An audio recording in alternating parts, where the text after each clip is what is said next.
कर्ज है कि उतरने का नाम ही नहीं ले रहा, और इस कर्ज ने ना जाने क्या क्या कर दिया। कर्जे के कारण बहुत जीवन प्रभावित होते हैं, और कर्जा उतरने का नाम ही नहीं ले रहा। आप कर्ज से बहुत ज़्यादा परेशान हैं, और जिसने भी जो जो उपाय आपको बताया आपने किया, क्योंकि जब आदमी परेशान होता है तो उसे जो भी कोई रास्ता बताता है कि तू ये कर ले तो तेरा ये हो जाएगा, तो आदमी इंसान जो परेशान है वो ज़रूर करेगा, वो ज़रूर करता है इस चीज़ को। तो कर्ज चढ़ने का कारण क्या है और कर्ज उतर क्यों नहीं रहा, इसके बारे में आज हम बात करेंगे। मैं आपका दोस्त doctor Raj Malhotra, numerologist and vastu consultant. दोस्तों, कर्ज की वजह से ना जाने कितने घर बर्बाद हो जाते हैं, कितने जीवन बर्बाद हो जाते हैं, और हम अपने जीवन में ना जाने कर्जे की वजह से कौन कौन सी परेशानी, कौन कौन सी जलालत को झेलते हैं, कौन कौन सी शर्मिंदगियां हमें उठानी पड़ती हैं सिर्फ कर्ज की वजह से। और इतना परेशान करता है ये कि घर के घर बर्बाद हो जाते हैं। ना जाने कितने घर इस कर्जे की वजह से टूटे, और ना जाने कितने घर इस कर्ज की वजह से बिक गए, और ना जाने कितने जीवन इस कर्ज की वजह से लुट गए। और कर्ज तो छोड़ो, कर्ज का ब्याज देना भी मुश्किल हो जाता है। ये तो वो बात है दोस्तों कि जातन लागे सो तन जाने।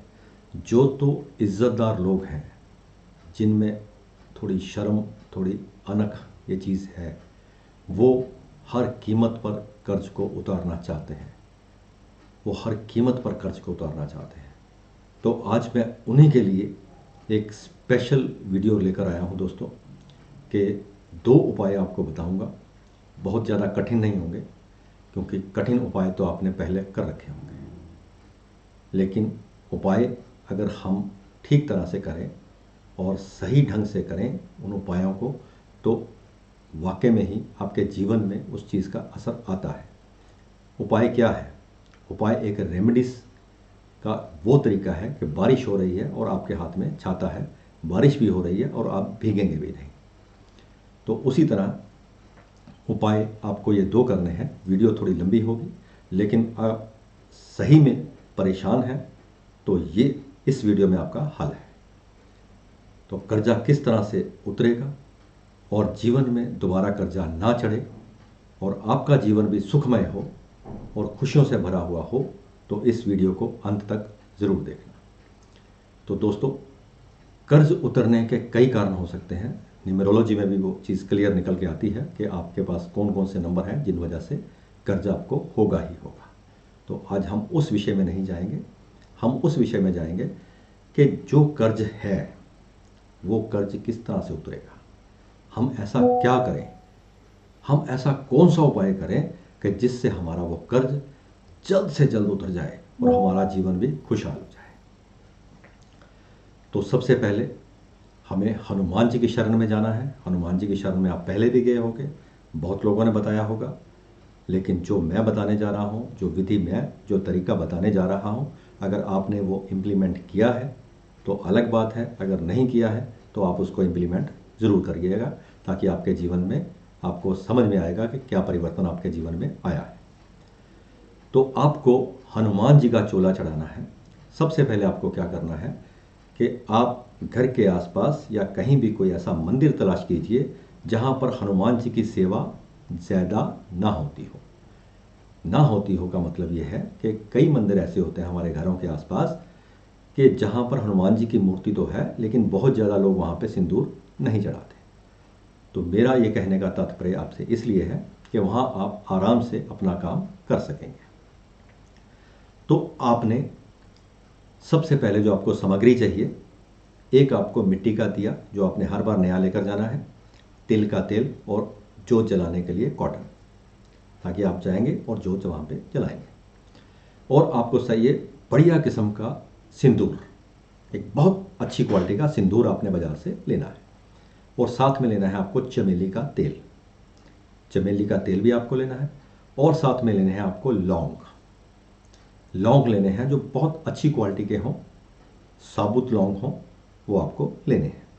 और साथ में लेने हैं आपको चांदी के कुछ वर्क। अब देखिए, आप एक मिशन पे हैं कि आपने कर्ज अपना उतारना है, तो ये क्वांटिटी उस हिसाब से आप लीजिए, ताकि आपको कई मंगलवार तक ये काम करना पड़ेगा। ठीक है, कई मंगलवार तक आपको ये काम करना पड़ेगा और आपको अच्छा लगेगा, मज़ा आएगा।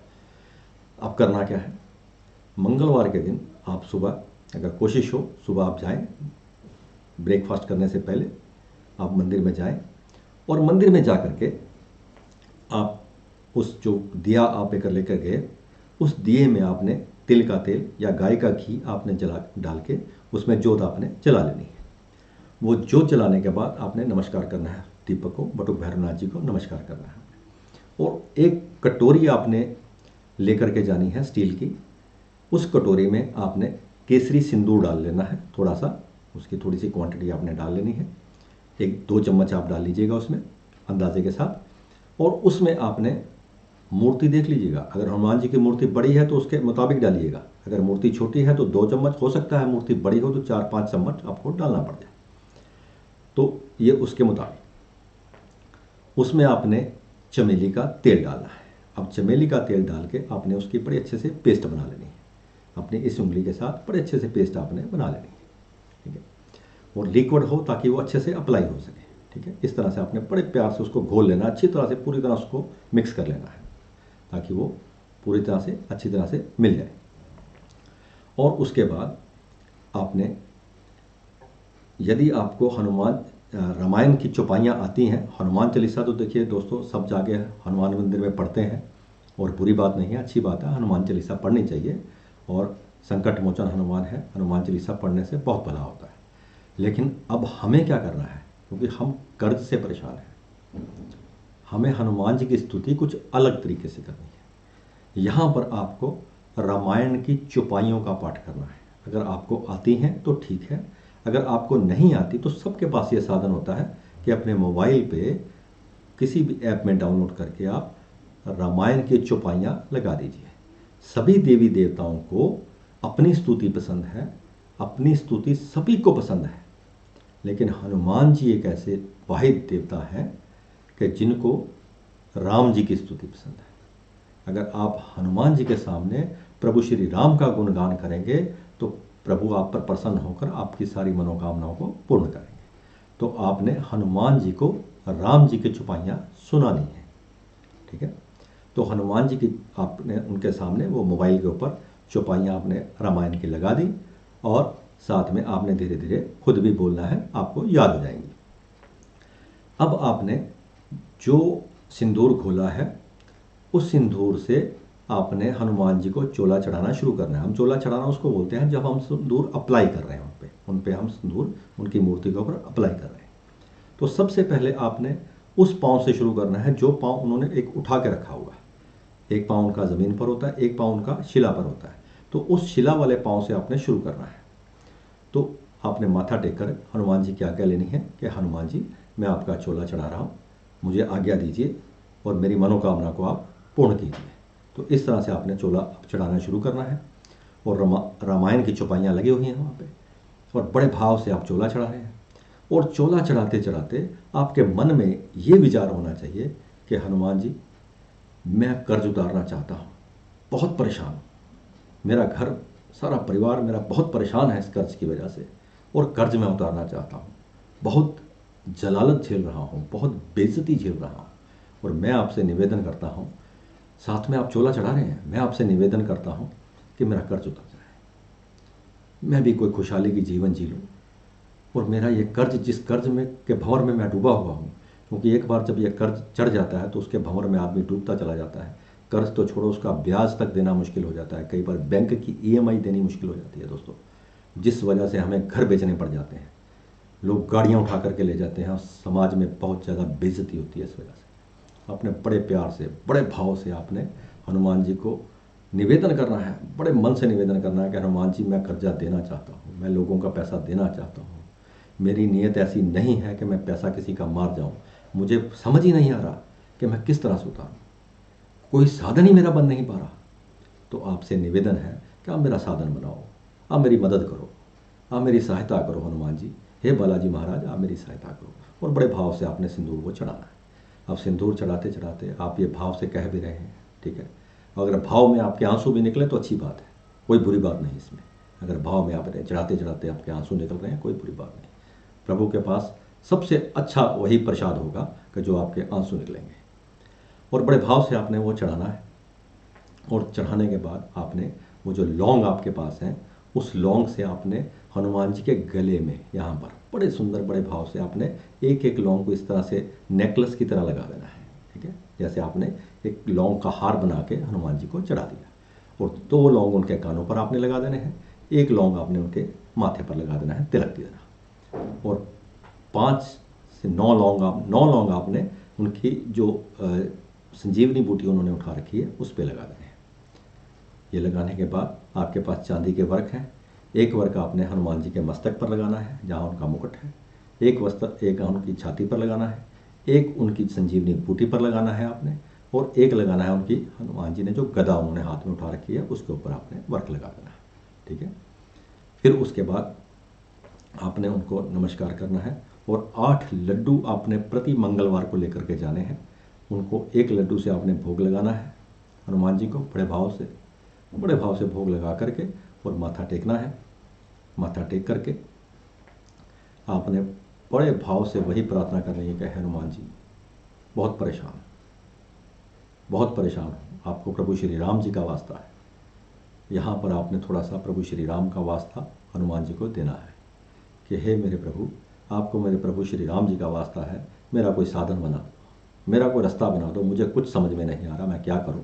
आप ही हो जो रास्ता दिखाने वाले हो, आप ही हो जो सब काम करने वाले हो, मेरी मदद करो, मेरी सहायता करो। आप सबकी सहायता करते हो, मेरी भी सहायता करो। और मेरे जो गुनाह हैं, जो मेरे पाप हैं, जो मेरे दुष्कर्म हैं, जो मैंने जाने में हुए हैं या मेरे अनजाने में हुए हैं, जो मुझसे गलतियाँ कोताहियाँ जो भी मेरे से जीवन में हुई हैं, वो इस जन्म में हुई हैं या पिछले जन्मों में हुई हैं, इस शरीर से हुई हैं या इस आत्मा से हुई हैं, मेरी दृष्टि से, सृष्टि से, किसी भी तरह से मेरी से जो भी कोई गलतियाँ कोताहियाँ हुई हैं, मैं उसके लिए आपसे क्षमा चाहता हूँ।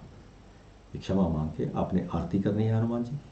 आरती भी आप आती है तो ठीक है, नहीं तो आप मोबाइल पर लगा सकते हैं, ठीक है। लगा के साथ साथ में आपके बोल के बड़े प्यार से, बड़े भाव से आपने आरती करनी है और हनुमान जी को नमस्कार करना है। ये दोस्तों आपको लगातार कई मंगलवार, 9 मंगलवार तो कम से कम आप कीजिए।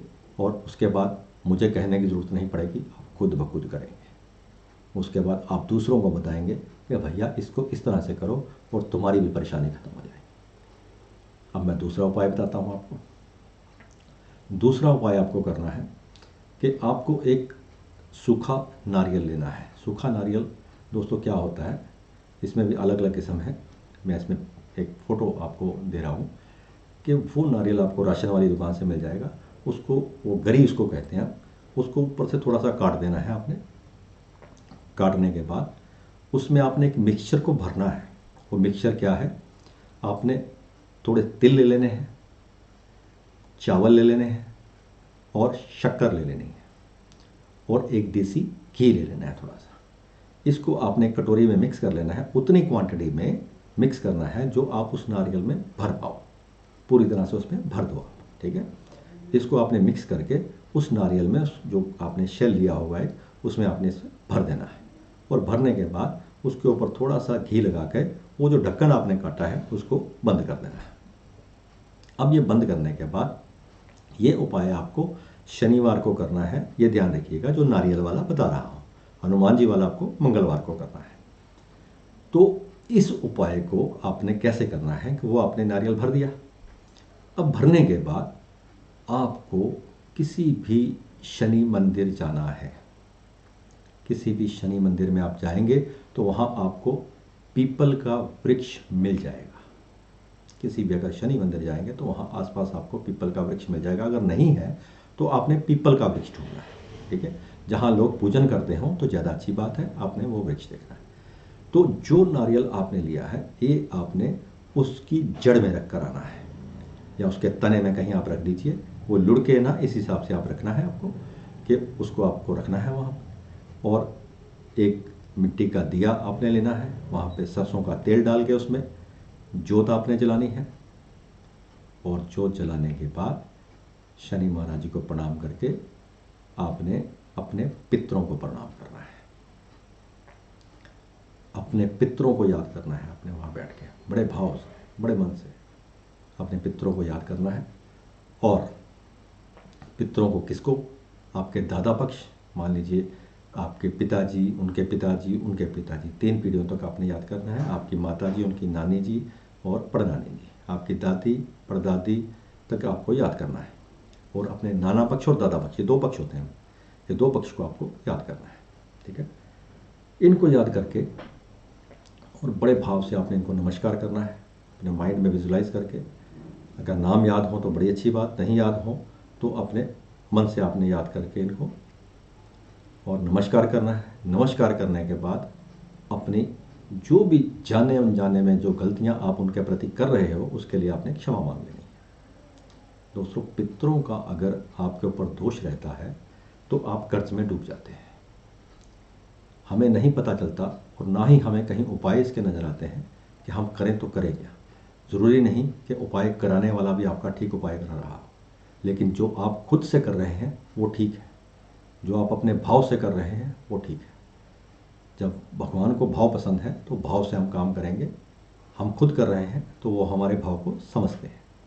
तो आपने बड़े प्यार से उनको नमस्कार करना है और अपनी गलतियों की माफ़ी मांगनी है जो भी आपसे जाने में अनजाने में उनके प्रति हुई है। और साथ में ये धन्यवाद करना है कि मेरे घर में जो भी खुशियाँ या जो भी अच्छे काम हो रहे हैं वो सब आपके आशीर्वाद से हो रहे हैं। तो इसके लिए उनको धन्यवाद करना है और मन में सोचना भी है कि उनके आशीर्वाद से ही आपके काम हो रहे हैं। उनका आशीर्वाद है तो आपके घर में जो खाना आ रहा है, जो खुशियाँ थोड़ी बहुत भी आ रही हैं, तो उनका कारण वही है। तो आपने इसके लिए उनको धन्यवाद करना है और साथ में निवेदन करना है कि मेरे घर पे आप कृपा करो, मेरे परिवार के ऊपर आप कृपा करो और खुशियाँ ही खुशियाँ मेरे घर में हो, ऐसा निवेदन आपने करना है। और शनि महाराज से भी निवेदन करना है, शनि चालीसा का पाठ हो सके तो करना है और माथा टेक के आपने घर आ जाना है। ये भी आपको कंटिन्यू करना है, कम से कम 8 शनिवार तक तो करना ही करना है। ये दोनों आप काम कीजिए तो मेरे बालाजी और शनि महाराज जो सबके ऊपर कृपा करने वाले हैं, आपके ऊपर भी कृपा करेंगे और आपके कर्ज जल्द से जल्द उतर जाएंगे, साधन बनने शुरू हो जाएंगे। आपको समझ ही नहीं आएगा किस तरह से आपके सिस्टम बनने शुरू हो गए और किस तरह से आपको पैसे आने शुरू हो गए और किस तरह से आप कर्ज उतारना शुरू हो गए और धीरे धीरे आपके सब कर्ज मुक्त हो जाएंगे और बड़े घर में बड़े भाव से, बड़े मन से आपका खुशी के साथ आपका परिवार रहेगा, तो जीवन का आनंद आप ले पाएंगे। तो धन्यवाद, मिलते हैं अगली वीडियो में। जय श्री राम।